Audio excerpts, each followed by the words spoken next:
Om Ham Om Shivaya Namaha. Now, let's perform the Tattvachamanam, the ritualistic cleansing.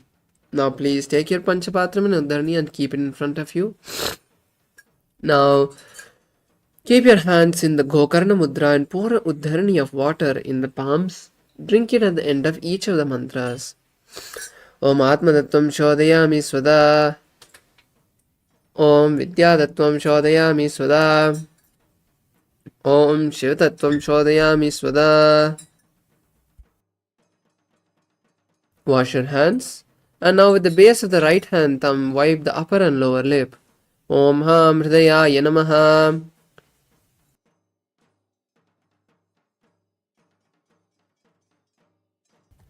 Now, with the index, middle and ring fingers touch above the upper lip and below the lower lip. Wash your hands with the Uddharani of water.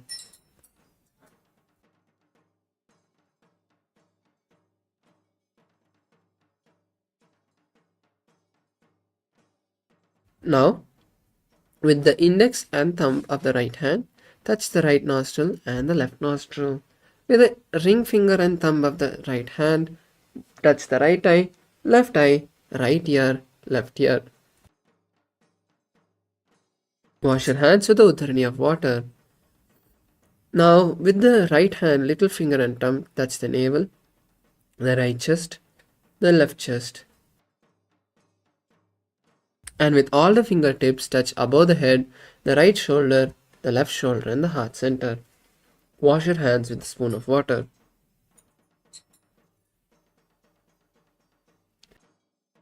With this, we now be performing the Sankalpa. Now please keep your right hand on your left palm and keep both your hands on your right thigh.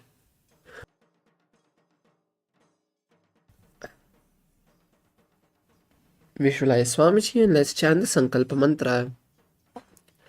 Om Mamo Partha Samasta Turidakshaya Dwara Bhagavat Sri Nithyananda Paramashiva Prityartam Sri Nithyanandeshwari Paramashiva Shakti Sameta Sri Nithyanandeshwara Paramashiva Prityartam Cha Adya Purvokta Evam Guna Visheshena Vishishtayam Asyam Shubhaditau Purana Arogya Yukta Draga Triyogik Sharir Siddhyartam Paramashiva Shakti Avishkaranatam Nityananda Yoga Abhyasam Karishye. Om Apopasprishya. Wash your hands with a spoon of water. Now keep your Panchapatrams and Uddharnis aside as we enter the quick recap of the Nithyananda Yoga. It's 12 components. First component is the asana. All of us know the asanas are the various body postures, and the asanas are the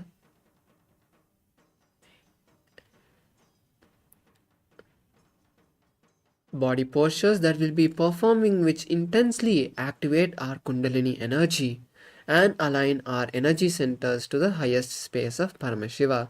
The next component is the pranayama. Pranayamas are the various breathing techniques that help pull the maximum life energy prana from the air around us. The next component is the bandhas. The bandhas are the various body locks that we'll be performing. These body locks that we'll be performing help lock the Kundalini in the particular position, particular place as we slowly push the Kundalini towards the third eye throughout the Dvitiya Vinyasa Krama. The next component is the mudras. The mudras are the switch, I would call them the switches that turn on the energy channels. In our body we have 72,000 nadis, and these mudras activate the nadis intensely, pushing the energy through the nadis.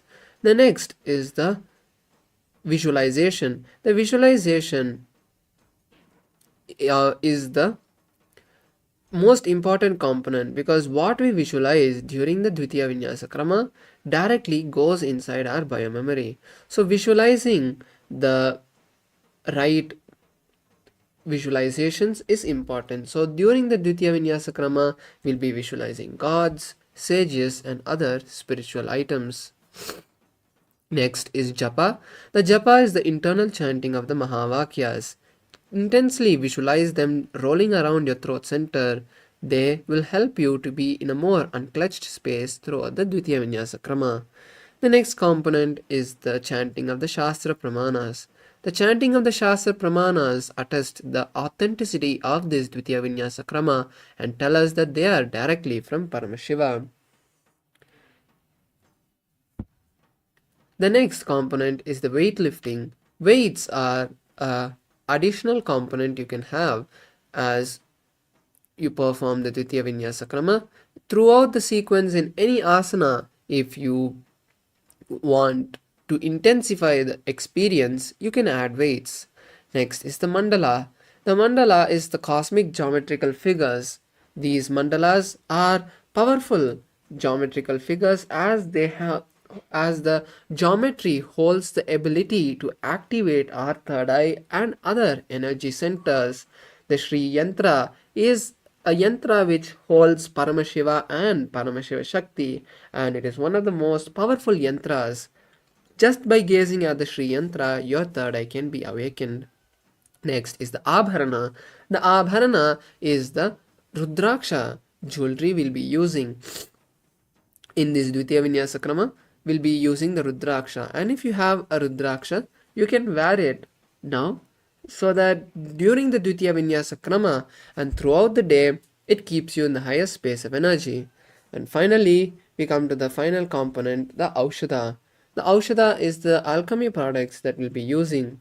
The alchemy products we'll be using for the Dvitiya Vinyasa Krama is Basma, the sacred ash in the 16 places, Kumkum on the third eye, and turmeric on the temples.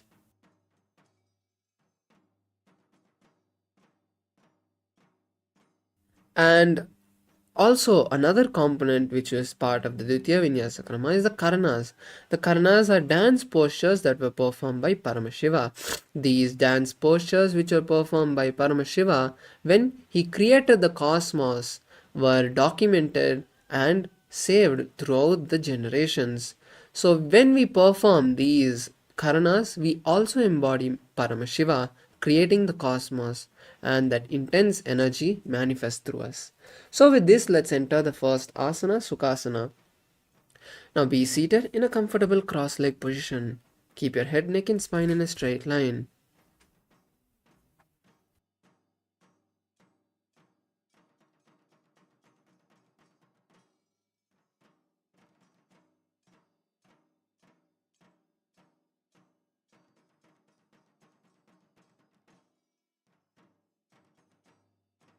The first asana is Sukhasana.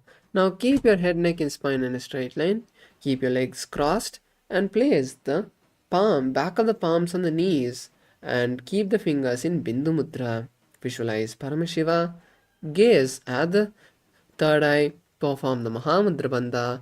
Hold the japa Soham rotating around your throat center and start performing the Samana Kumbhaka, which is inhaling, holding the breath, visualizing intense fire in your stomach and then exhaling.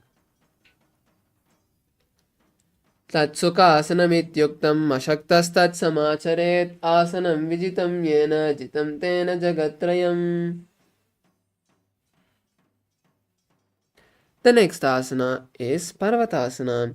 Now be seated in a cross-leg position, Padmasana, or in Sukhasana. Then bring the hands together and raise your hands above the head. Visualize Mount Kailash. Perform the Mahamudra Bandha.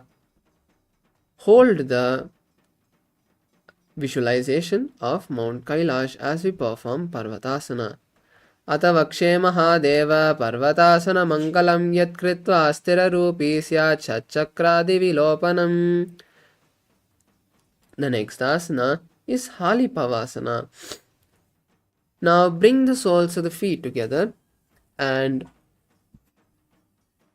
interlace the fingers behind the back. Then slowly lower the forehead to the feet. Visualize Swamiji in your inner space. Gaze at the nose and perform Mahamudra Bandha. पूर्वविधियाहु मे जानो उभे भगदली संपुटटानो पृष्ठपचेदो वो करल्यावो दक्षिण करसो वाम गहावो. The next asana is Nagi Pavasana. Now bring the forearms to the shins and the palms to the soles of the feet. Then lower the forehead to the heels once again and visualize a snake. Gaze at the nose and perform Mahamudra Bandha.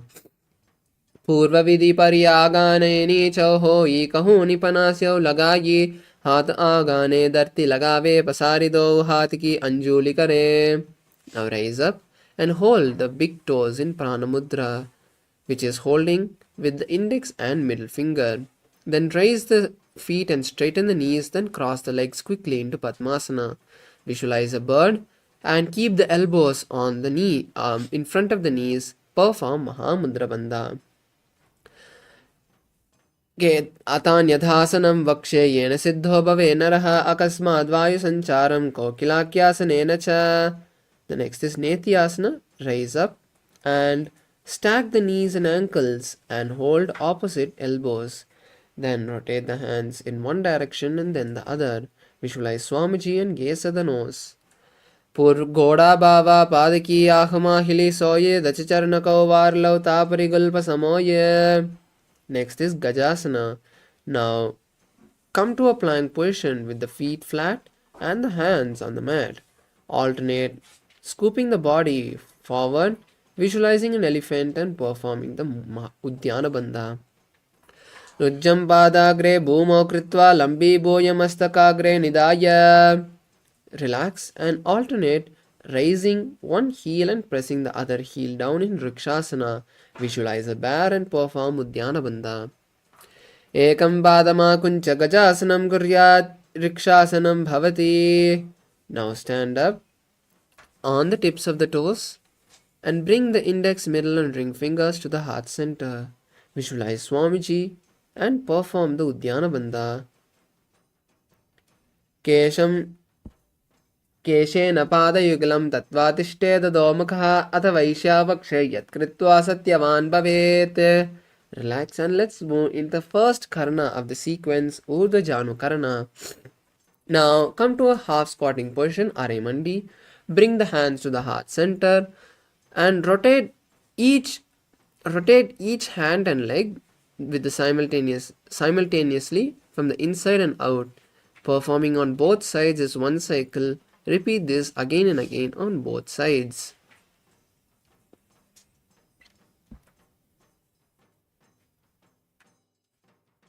Relax. Let's now move to the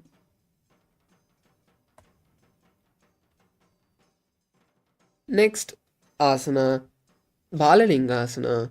Now interlace the hands from the inside out and pull the right leg towards the chest. Visualize holding a baby and perform the Mahamudra Bandha. Ekam jana ursiyalingya statavyam balalinganam bhavati. The next is Padapirnasana. Pull the right leg towards the buttocks and hold the right leg with both the hands. Visualize Swamiji and continue to perform the Mahamudra Bandha. स्थित्वैकस्मिन् पादतले कराभ्यां वेष्टयेतनं पृष्ठे संस्थाप्यत्वेन पादपीडनमासनं. Now relax, place the right foot down and now pull the right foot up again and hold the right foot with the right hand from the inside and then pull the red backward and up and stretch the left hand forward. Visualize Lord Nataraja and perform Mulabandha. उत्तानपादं क्रौञ्चं च मरीचिं वीरभद्रकं नटराजं त्रिकोणं च सुप्ताङ्गुष्ठप्रसारणे. Now we perform Balalingasana on the left side. Interlace the fingers inside out and pull the left leg towards the chest. Hold the left leg with the interlaced fingers. Visualize holding a baby and perform Mahamudra Bandha. Ekam janu ursiyalinga statavyam bhalinganam bhavati. Now lower the left leg and pull it towards the back. Hold the left leg with both the hands. Visualize Swamiji and perform Mahamudra Bandha. स्थित्वैकस्मिन् पादतले कराभ्यां वेष्टयेतनं पृष्ठे संस्थापयत्वेन पादपीडनमासनम्. We move to Natarajasana. As you hold the left leg from the inside and with the left hand and pull it backward and up, stretching the right hand forward, keep the fingers in Bindu Mudra and visualize Lord Nataraja. उत्तानपादं क्रौञ्चं च मरीचिं वीरभद्रकं नटराजं त्रिकोणं च सुप्ताङ्गष्टप्रसारणे. Relax as we now move into the next asana, next karana, Ardharechita karana, coming into the Arimandi position. Keep the hands by the chest and the right leg behind the left foot with the toes down and the heels raised. Now with the right hand make a pendulum motion back and forth. After swinging the hands a few times, place the hand on the nose and repeat on the left side.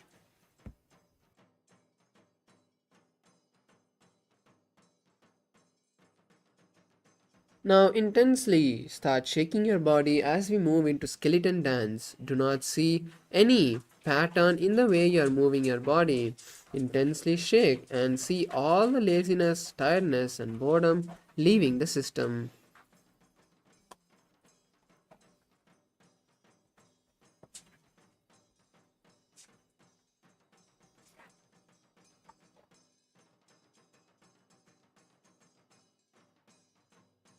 Relax, take a moment to catch your breath. As we now move into the next asana, next karana, Katichina karana. Now come into the half squatting position and cross your hand above the head. Then turn to each side and open the hands wide apart and then come back to the center and cross the hand above the head.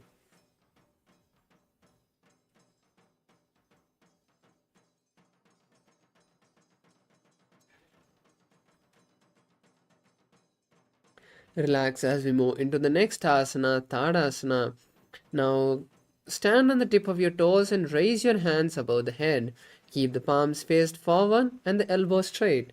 Visualize a palm tree, perform the Mahamudra Bandha and hold the new japa Shivoham in your throat center.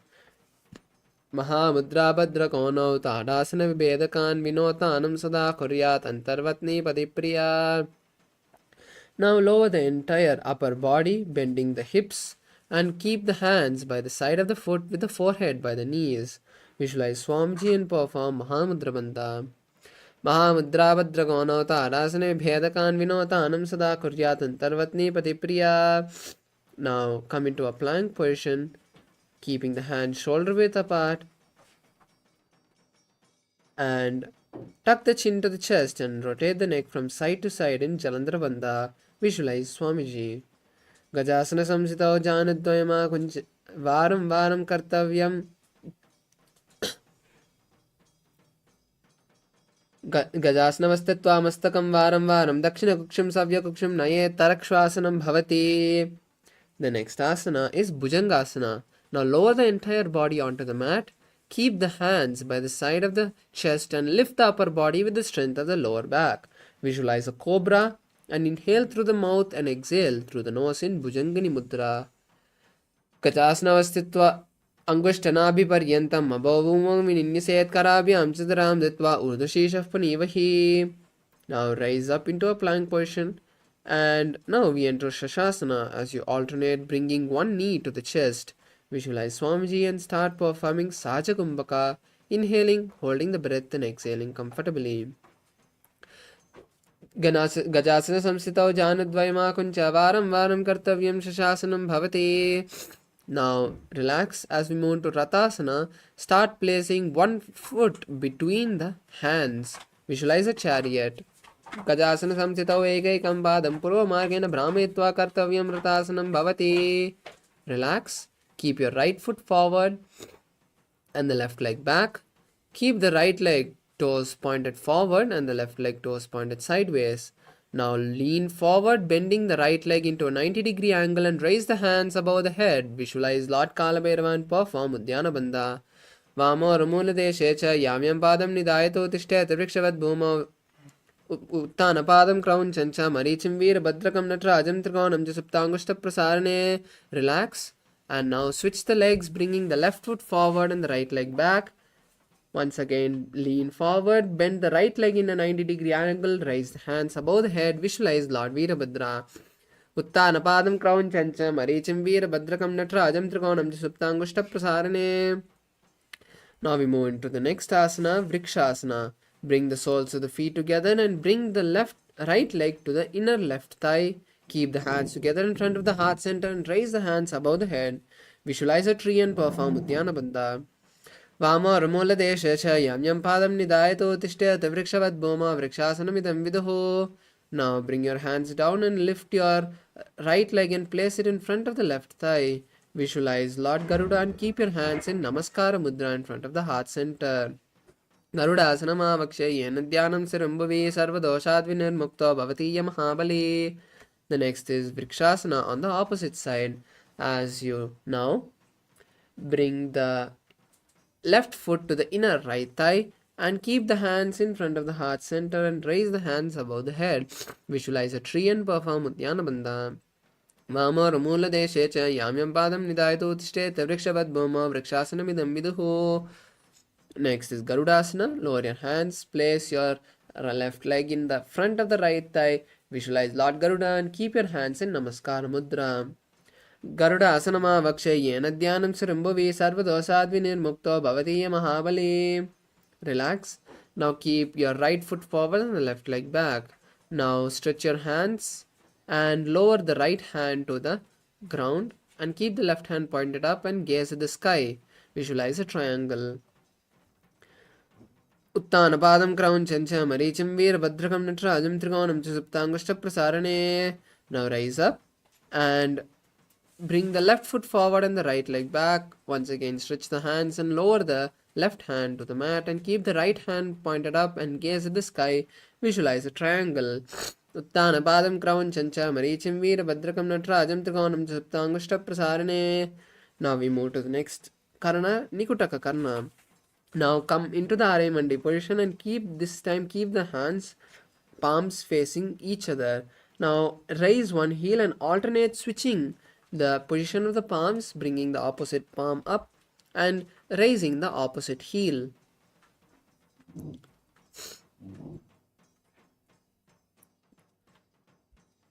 Next we come to Angushtasana. Now come to a seated position on the heels and keep the knees off the mat with the knees together and keep the hands in Namaskar Mudra in front of the heart center.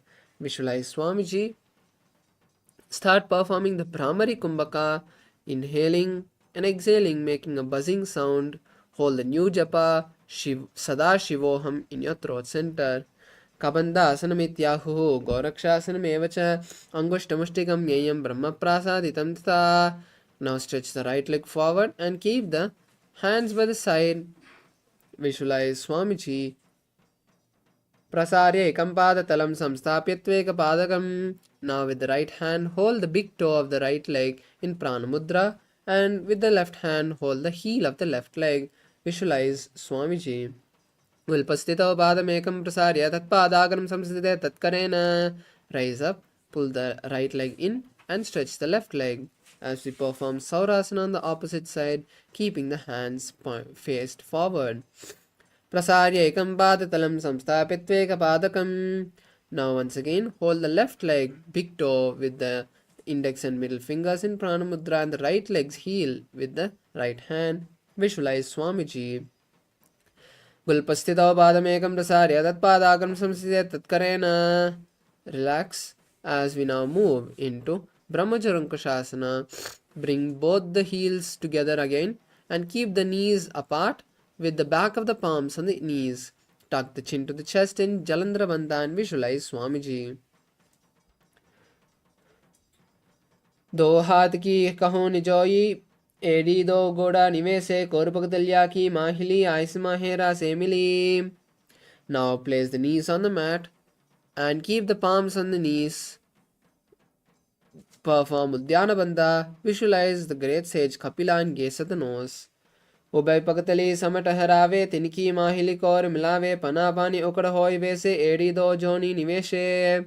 Now in the same seated position, just switch the gaze to the third eye and change your visualization to Swamiji in Bhadra Gorakasana. दो पगदली संपुट करे कौरवारली भू परिधरे कौरवारली राके ऐसे तांबरी मोले द्वारिटी की बेसे. The next asana is Suryasana. Now raise the knees off the mat and bring the soles of the feet together. Now bring the little and thumbs together and open the palms and fingers wide apart like a lotus flower and raise the hands above the head. Perform Uddiyana Bandha and visualize Lord Surya. दो AD दो गुड़ा तरियाने पनावानी बैठक बनिटाने गोड़ा जंग other करे रहे आड़े बामिसी विदिगहे. Now relax and come to a seated position on the heels with the toes flat and the palms on the knees. Visualize a frog, gaze at the third eye and roll the tongue and touch the back of the throat in Mantuki Mudra. पादतलो पृष्ठदेशे अङ्गुष्ठद्वे च संस्पृशे जानु एग्रं पुरस्कृत्य साधयन् मण्डुकासनम्. Now raise the hands and touch opposite shoulders in Uttana Mandukasana.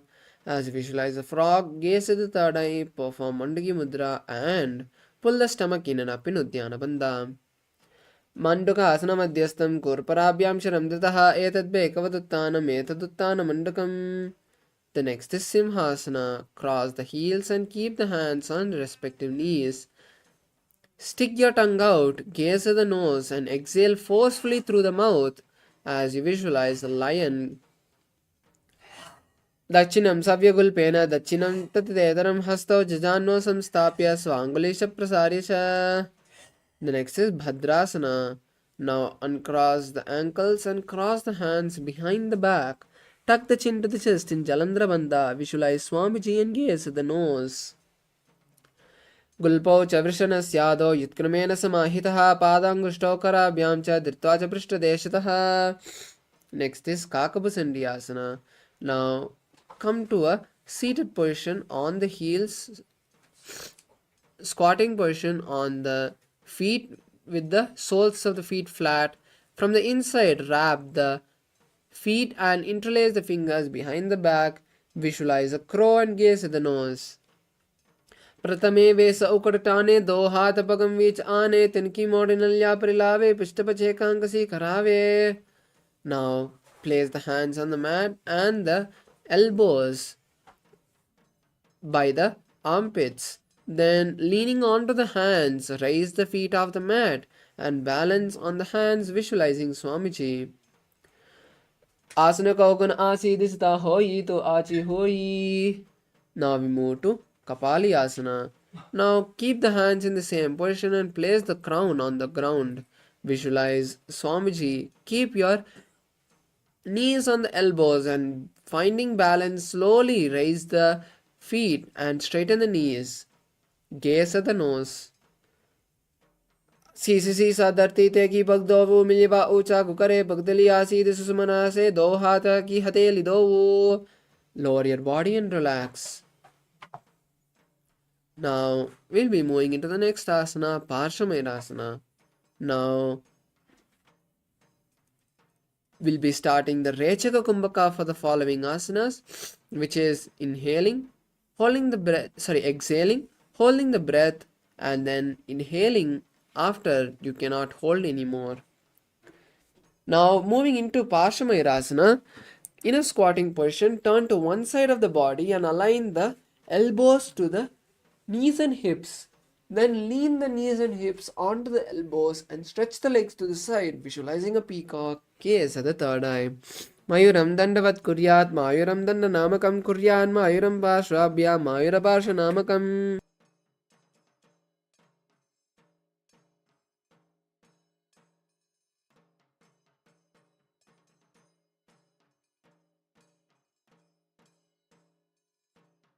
Now we move to the next asana, Parsvamayurasana on the opposite side. Now turn to the other side. Align the knees and hips to the elbows and lean them onto the elbows, stretching the legs to the side. Visualize a peacock and gaze at the third eye. Mayuram dandavat kuryan, mayuram danda namakam kuryan, mayuram parshvabhyam, mayura parsha namakam. Now come to a plank position. And then we move into Bhairaganathasana. As you place one foot from the outside, one leg from the outside, and keep the foot between the palms. Lean the hips forward and visualize Lord Kalabhairava, gaze to the third eye. Asana Kauganapiti Jayi. Now we move to the opposite side of Bhairagnathasana. As you place the opposite leg by the hand with the foot between the hands, visualize Lord Kalabhairava and gaze at the third eye. Asana Kauganapiti Jayi. Now come back to the tall plank position. Keep the forearms on the mat now and interlace the fingers or keep them flat. Then walk the feet forward and keep the hips raised. Visualize Swamiji and gaze at the third eye. Bunyastau Januni Hastau Chadaspata Vanmukam Mutta Pitangari Chadaspatama Biruka. The next is Vashishtasana. Now raise up onto the hands back to the plank position and roll onto one hand and stretch the other hand upward. Gaze at the sky and visualize Sage Vashishta. Urdha Gokkota Vashishta Marichi Ala Matsikambari Vittim Chodarasya Vividam Dhanurasanam. Now place the hand back down and roll onto the opposite hand, stretching the other hand up and gazing at the sky. Visualize Sage Vashishta. Urdha Gokkota Vashishta Marichi Ala Matsikambari Vittim Chodarasya Vividam Dhanurasanam. The next asana is Anjani Asana. Now be seated on the ground with your feet flat and stretched and toes pointed up. Visualize Lord Hanuman as you place your hands underneath the buttocks and tuck your chin to the chest in Jalandhara Bandha. Do hath ki kahoni joyi puniha kala veja de doyi. The next asana is Paschimottanasana. Now rise up and hold the big toes with the respective hand and lower the upper body onto the thighs with the forehead to the knees. Visualize Swamiji and perform Mahamudra Bandha.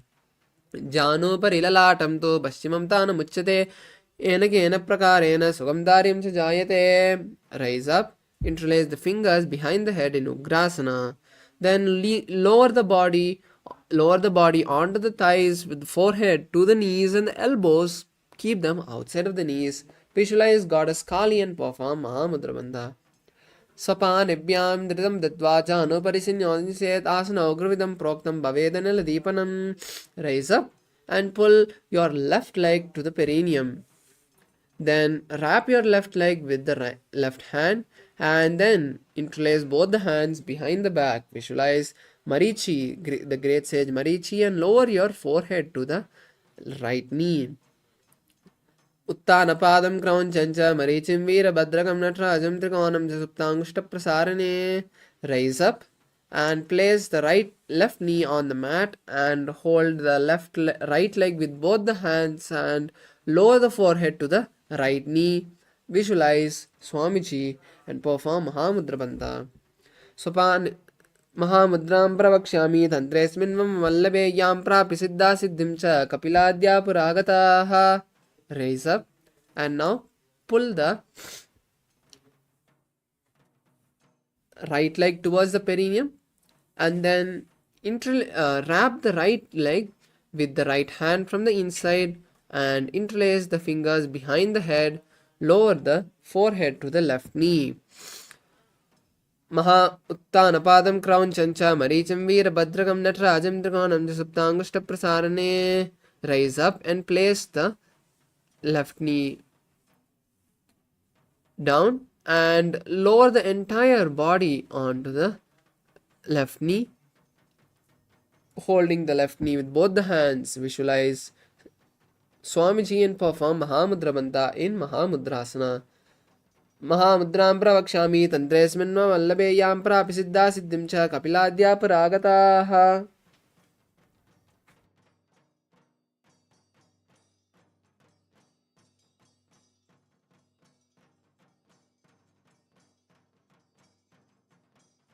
Now we move to the next asana, Bhadrasana 2.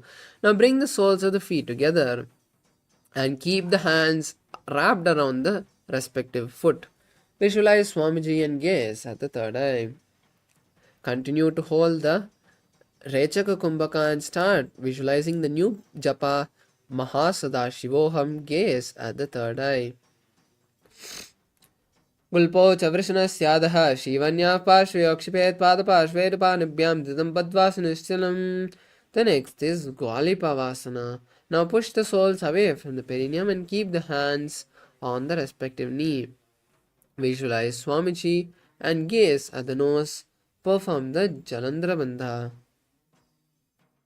पूर्वचर पटचो कह्यो सो ही वाही विधियो की जीसो यामे AD भिन्न जुरासे अंगुल आत अंतरो रासे. Now now bring the soles of the feet to the perineum and lower the forehead onto the mat in front of the foot. Visualize the Yoni Mandala, physical representation of Paramashiva Shakti, and gaze at the nose.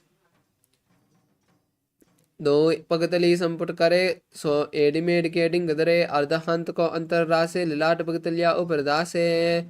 Now bring the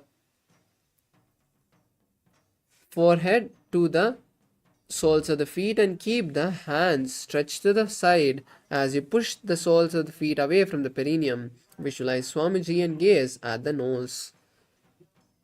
पूर्व विधि परिपकतली संपुट सोली येडी मिलीरा से येड्यासु माहिली कानी अंगुल दो आत्रे लाट धरती लगावे. Now we move to Siddha Samadhi Asana as you pull the feet towards the perineum and place the hands underneath the shins with the palms facing up. Visualize Lord Surya and gaze at the nose. दो पगतली संपुट करे सोलमेर आगा में दरे अंगुल आत अंतरोरा से AD को ऐसे विदिदा से. The next asana is Chiniki Pavasana. Now rise up and keep the feet by the perineum. Hold each foot with the respective hand and open the feet like a book. Gaze at the nose and visualize Swamiji. दो पगतली येडी धरती मगवा made लगावे पगतली माही कर अंगटा सदी सुदी जोड़े. Next is Charapata Chokasana.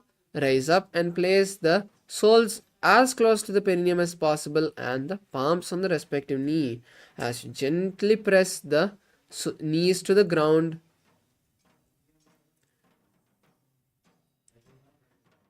Perform the Udyana Bandha, visualize Swamiji and gaze at the third eye. दो पगतली संपुट दारे आगा ने करजार पसारे गोड़ा बूसो लगता रासे हाथ दो गोड़ा परिदासे. Now relax as we move to Bhairavasana. Now bring the toes to the perineum and raise the heels off the mat. Then keep the hands on the respective knee with the fingers in Bindu Mudra. Visualize Lord Kalabhairava and gaze at the third eye. Perform Udyana Bandha. दो गुल्पौ संपीड्य चान्योन्यं क्रमेण समाहितः जानोपाशुगतौ हस्तौ दण्डवद् भैरवासनम्. Next is Samanasana. Now relax the feet and keep one foot by the perineum and the other foot hold it with both the hands and pull it to the chest. Visualize Swamiji and gaze at the third eye. Samana asana ma vakshe siddha mantra sadnat ekapadam rodatva guhyonilinga vaktrake.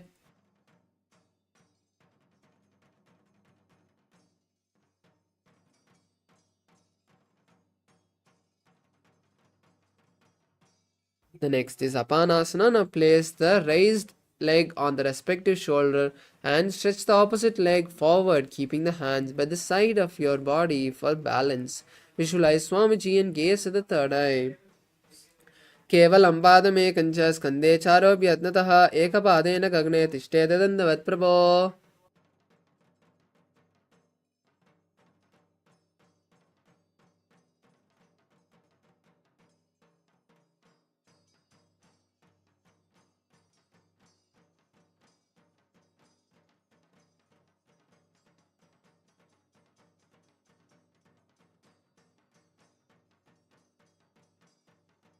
Yes, now we move to Samanasana on the opposite side.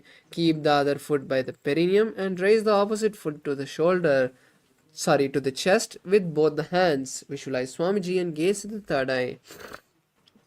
Samanasana vakshe siddha mantrad sadnat ekapadamaro datva guhyonilinga vatrake.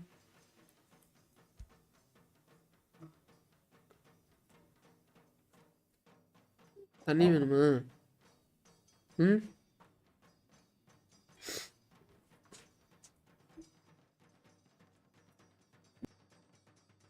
We move to the next asana. Apanasana. Now place the raised shoulder onto the respective raised foot onto the respective shoulder and stretch the leg. Then keep the hands by the side for balance and visualize Swamiji. केवलं पादमेकं च स्कन्धे चार्योऽपि यत्नतः एकपादेन गगने तिष्ठे ददन्तवत्प्रभो. Now we move to Gomukasana. Now cross the knees, cross the feet, stack the knees and keep the ankles by opposite hips. Interlace the fingers on the top knee and visualize a cow. Start performing the Sitkari Kumbhaka, inhaling through clenched teeth and exhaling through the nose. Hold the new japa Om Nithyanandoham and gaze at the nose. Savye Dakshina Gulpanto Prishtapashve Niyoje Dakshine Apitata Savyam Gomakam Gomakam Yatha.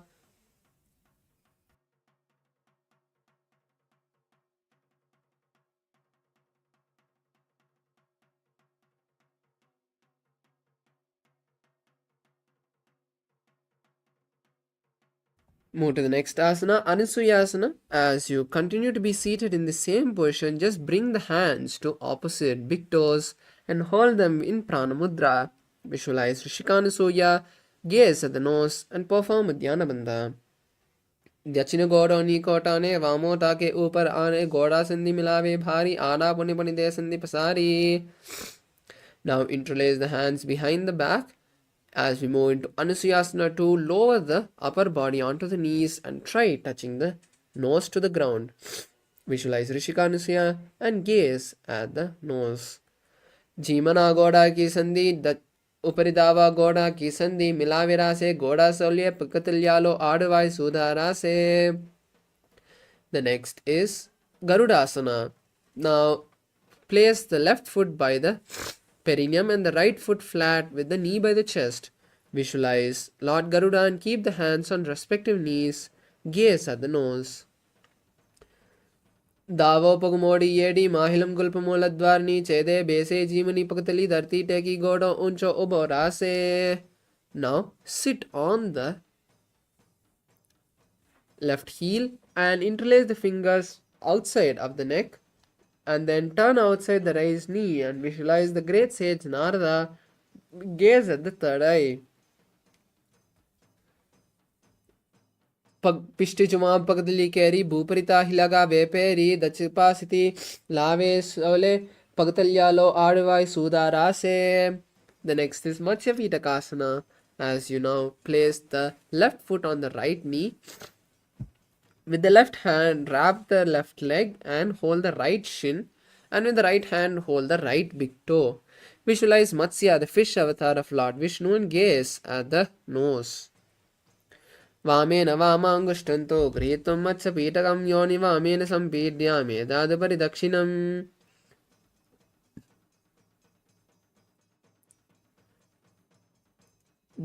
The next asana is Gomukasana on the opposite side. Now, once again, cross the knees and stack the knees and keep the soles of the feet by opposite hips. Then interlace the fingers on top knee. Visualize the cow and gaze at the nose. Savye Dakshina Gulpanto Prishtapashve Niyoje Dakshine Pita Savyam Gomakam Gomakam Yatha. The next is Anusuyasana. As you interlace the hands around each of the big toes in Prana Mudra, then visualize Rishika Anusuya, gaze at the nose and perform Dhyana Bandha. Dachina Godoni Kotane Vamota ke upar aane. Now we move to Anusuyasana 2. Interlace your hands behind the back and lower the upper body to the chest and bring the nose to the ground. Visualize Rishika Anusuya and gaze at the nose. Chimana Goda ki sandhi Uparidava Goda ki sandhi milave Goda sole pagtalyolo advai sudara se. The next is Garudasana 2. Now rise up. Keep the right foot by the perineum and the left foot flat with the knee by the chest. Keep the hands on respective knees. Visualize Lord Garuda and gaze at the nose. Dhava Pogamodi Yedi Mahilam Gulpa Muladvarni Chede Bese Jimani Pakatali Dati Teke Godo Uncho Oborase. The next is Naradasana. Now sit on the right heel Interlace the hands behind the neck and turn outside of the left knee. Visualize the great sage Narada and gaze at the third eye. Pishtajuvam Bhagdali Keri Bhuprita Hilaga Veperi Ghoda Sudopano He Joy Dachapastira Vesoi. The next asana is Matsyapitakasana. Now place the right foot on the left thigh and with the right hand wrap the right leg and hold the left shin, and with the left hand hold the left big toe. Visualize Matsya, the fish avatar of Lord Vishnu. Yame Navama Angashtanto Grihitam Matsa Pitakam Yoni Vamen Sampitra Medadupadakshinam. Now we move to Matsyendrasana. Stretch the feet and now place the left leg on the right thigh and bend the right knee. Then bring the left elbow to the right knee and keep the right hand on the mat behind you. Visualize Matsyendranatha and gaze to the third eye. Uddaram Paschima Basam Kritva Tishti Netnetaha Namrangam Vamapadam Hi Dakshajano Parinyaset. Now place the left hand by the right foot and take the right hand and keep it on the right ear. Visualize a camel in Kubasana and gaze at the third eye. Asana Kogana Jolo Jaye. Now place the right hand back on the mat. As we move into Matsyendrasana 2, visualize the great sage Matsyendranatha and gaze at the third eye. Matsyendra Pitam Jatra Pradipam Prachanda Rukmandala Gandanastram Abhyasada Kundalini Prabodham Dandastam Hidadahipum Sam. Now we move to Matsyendrasana on the opposite side. Once again, stretch the feet and this time place the right leg on the left thigh. Bend the left knee and keep the right elbow by the left knee and keep the left hand on the mat behind you. Then visualize Matsyendranatha and gaze at the third eye. Udaram Paschima Basam Kritva Tishne Yatnadaha Namrangam Vamapadam Hi Dakshajanu Parinyasete. Next is Kubasana. Place the right hand by the left foot and take the left hand and keep it by the left ear. Visualize a camel in Kubasana and gaze at the third eye. Asana Gogana Jolo Jaye. Now keep the right hand back on the mat as we enter Matsyendrasana 2. Visualize Matsyendranatha and gaze at the third eye. Matsyendra Pitam Jatra Pradipam Prachanda Rukmandala Gandanasram Abhyasada Kundalini Prabodham Dandasram Hidadahipam Sam.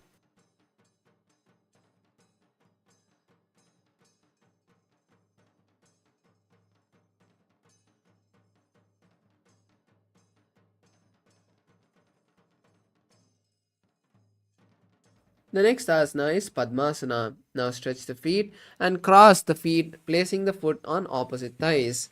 Visualize Paramashiva. Keep the palms on respective knees. Perform Mahamudra Bandha and gaze at the nose. Asanam Dividam Proktam Patmam Vajrasanam Tata Udhor Parichedade Ubepadrayata. Next is Padmasana 2. Cross the hands and hold opposite big toes. Visualize Goddess Parvati. Gaze at the nose. Tano charano kritva uru samsto prayatnataha uru madhye gato tano pani kritva datadisho. Now we enter Kukutasana. Insert your hands between the gaps at the thighs and calves and lift the entire body off the mat. Visualize a rooster and start performing the Saja Kumbhaka. Padmasanam samstapya na nurvarandrekarau nivesha bhuma vasishtet vyomasta Kukutasanaha. Now we move to Bhadikekiyasana. Now in Padmasana, raise onto the knees and keep the palms on the mat with the fingers pointed backward. Then lower the navel onto the elbows and gently lift the legs off the mat and visualize Swamiji. Dharamavashtabhyakaradvayena tatkurparistani vatabiparshvaha. Now relax, come into a kneeling position. Continue to keep the hands in the same position on the mat. And then slowly once again lean the navel onto the elbows in Mayurasana and lift the feet off the mat. Visualize a peacock. Atavakshe Mahadeva Mayurasana Muttamam Bhumo Nipadhyastaudo Kurparopari Dehakam. Relax. Lie down on the mat. Keep the feet wide apart and the toes pointed sideways. Gaze at interlace the fingers behind the head. Visualize a crocodile and hold the new japa Om Nityananda Mahasada Adhyasase te hridayam nidaya bhumau cha padau cha prasaryamano shirastrititva karanandiyugme dehagnikaram makarasanam tate. Now we move to Shalabhasana. Bring the hands to the side of the chest and bring the soles of the feet together. Then with the strength of the lower back, lift the feet off the mat and visualize a locust. Adhyasasete karayugmam vaksho bhumim avastabhya karayosthalabhyam padau cha sunye jividastito dhvam vadanti piram shalabam munindraha. Relax. Now bend the knees and bring the feet to the side of the hips. Hold the feet with the hands and push them down to the ground by the side of the hips. Visualize a camel in Ustrasana. Adhyasasete padegmam vashtam prishte nidaya dhritam karabhyam akunchayet samyak udarasyagadam uštranjapitam yogino vadanti. Now continue to hold on to the feet and tighten the grip and simultaneously raise the thighs and upper body of the mat. Visualize a bow and gaze at the nose, a third eye. Pratame prasarya padau bhuvidandarupo karocha prishte teta padayugmam kritva dhanustulya vidastitardam yogi dhanurasanam date. Relax and come to a seated position, Bhagasana, on the heels. Place the palms on the knees. Visualize Swamiji. Gaze at the third eye. Hold the new japa Om Nityananda Paramashivaham and continue to perform the Saja Kumbhaka. उल्टा मोड़ी पावदो वैसे बहरो जगति करे एक वैसे पावन महिला गुलपजो पुलापा सिदिला vaso. Next is Gohiyasana. Now we'll be performing Gohiyasana and Shirsasana. Both of these asanas are inverted asanas, so you can take the support of the wall.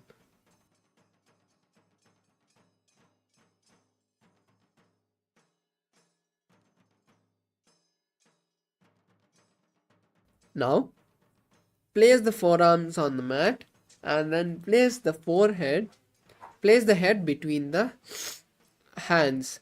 Then lift the knees off the mat and walk the feet slowly towards the front and align the hips over the shoulders and kick the legs off the mat gently. Visualize Swamiji and gaze at the nose.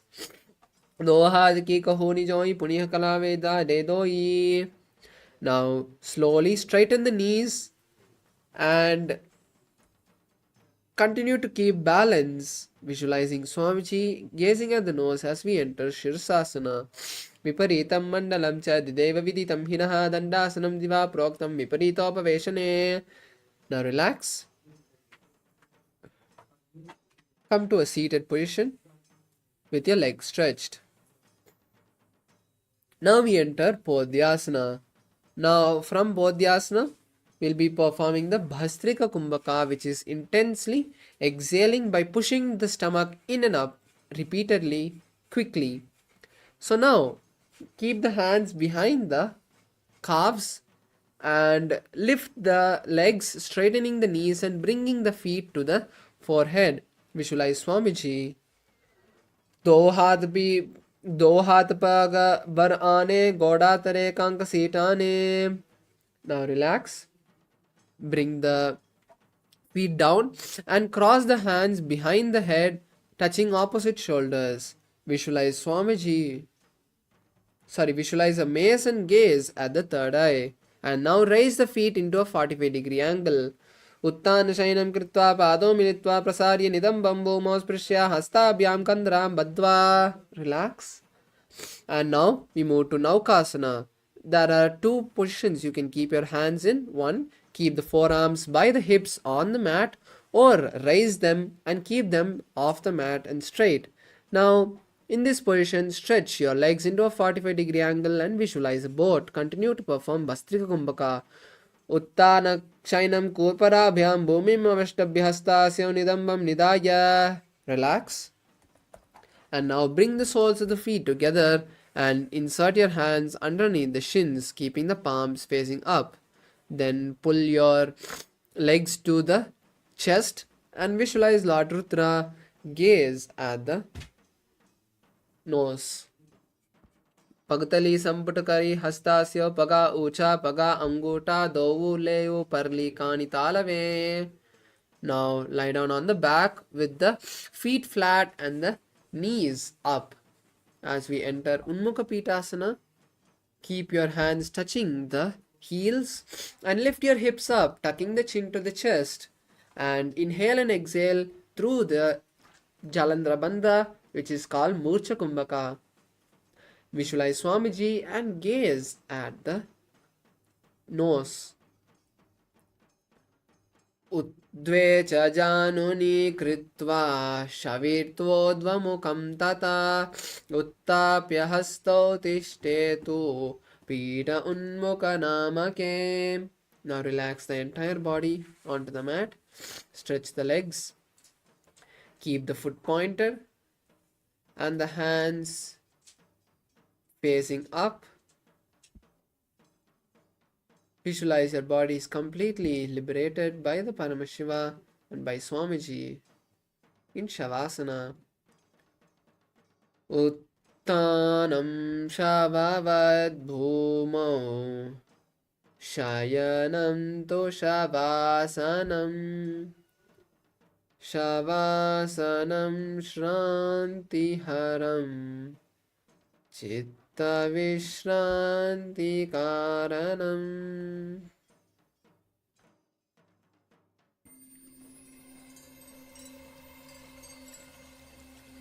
I welcome you all with my love and respect. Let you all open all your three eyes. Om Nityananda Paramashivoham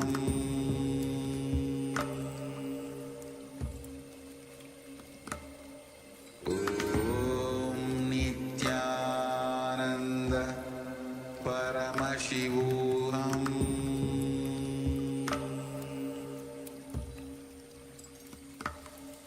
Om Nityananda Paramashivoham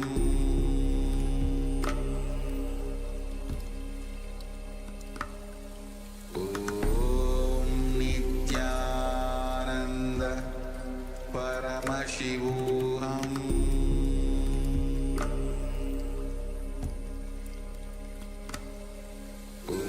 Om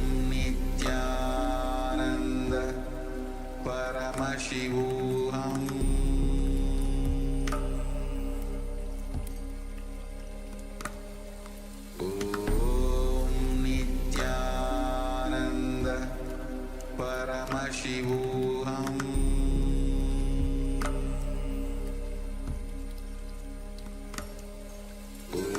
Om Nityananda Paramashivoham Paramashivoham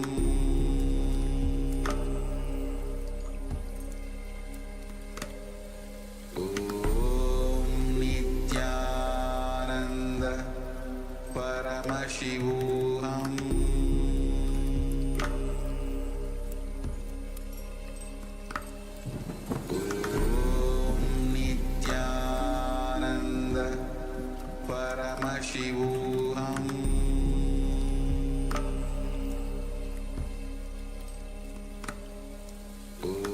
Om Nityananda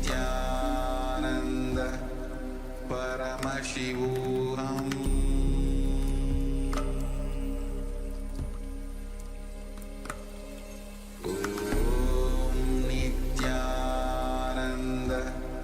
Paramashivoham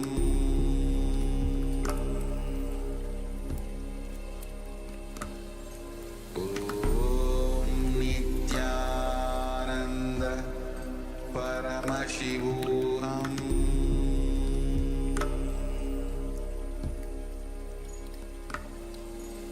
Om Nityananda